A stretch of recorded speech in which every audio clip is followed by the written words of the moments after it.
Namaste and hello, this is your Sanskrit instructor welcoming you back into lesson number 231. In this lesson, we will be learning about indeclinable past participles. So, the participles dealt with so far are treated like adjectives and are subject to the rules of agreement with the noun they qualify. But there exists a past participle active, also called a gerund, which is never declined.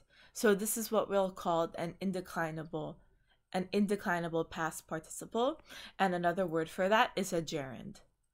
Its formation is as follows. Verbs not preceded by a preposition form their gerund by adding toi to the root in a very similar to that of the perfect participle. So, for example, gum is the root word for to go, and then in the perfect participle passive, gum turned into gata. And then gata, to make this indeclinable, you're going to add toi to the root. So instead of gata, you have gatwa. Same thing for the word pat. Pat means to fall. The perfect participle passive of pata was patita. And remember, all of these perfect participle passives, all of them gata, patita, and then the next one that we're going to go through is labdha. Remember that they were always declined like kupaha in the masculine, and then they were declined like vanam for the neuter. But remember, these are indeclinable. After you add toi, you call it a day. You do not have to add a termination, a case ending after that. So again, patita would be the perfect participle passive. And then you would have patitwa, okay? Then next we have lub. The perfect participle passive was labdha, and you end up with labdhawa.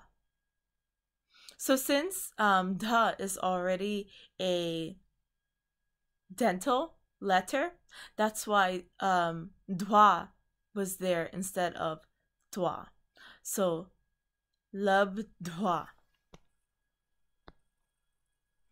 Verbs of the 10th conjugation, however, keep their full active base. So, for example, for chud, you have, for chud, the verbal base, before you're adding a termination ending, is usually chodaya. But here, you're making it into. Chud is an example of a 10th conjugation type verbal base, and you would end up with the perfect participle passive of chud is chorit, but by keeping the twa, you end up with chodayitwa. So that is what you would have for the verbal base. And this is what you would have for the indeclinable participle. Verbs preceded by a preposition replace toi by adding ya, and verbs ending with consonants and long vowels simply add ya. So for example, we have parikship.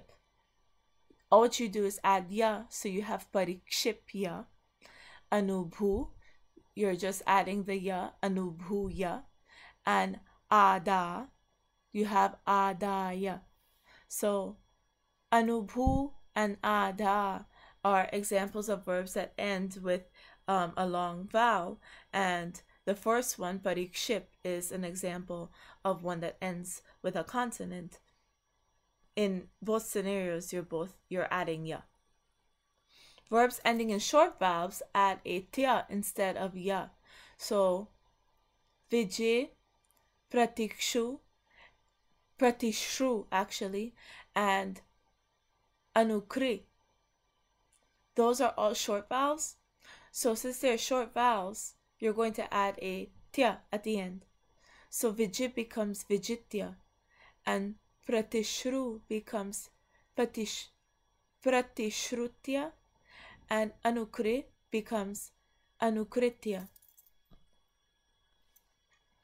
Verbs ending in na or ma with a halant and dropping their final nasal in the perfect passive participle have two forms. So, agam could either be agamya or agatya. Pranam could either be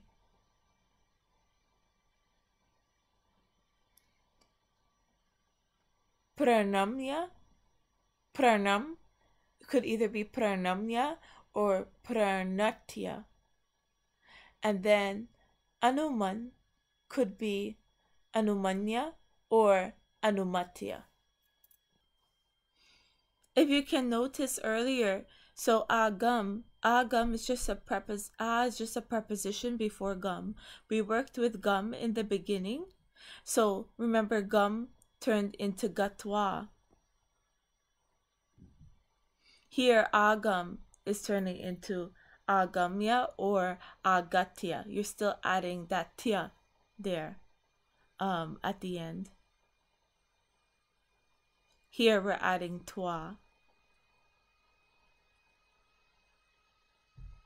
But these are verbs that are not preceded by a preposition. So that's why gum here is in gatwa, because it's not preceded by a preposition. You see, this is a verb that precedes a preposition, so you're not going to add twa. Instead, you're going to either add the ya or a tia. So these are the conditions for forming an indeclinable past participle. And with this is your Sanskrit instructor signing off with a namaste.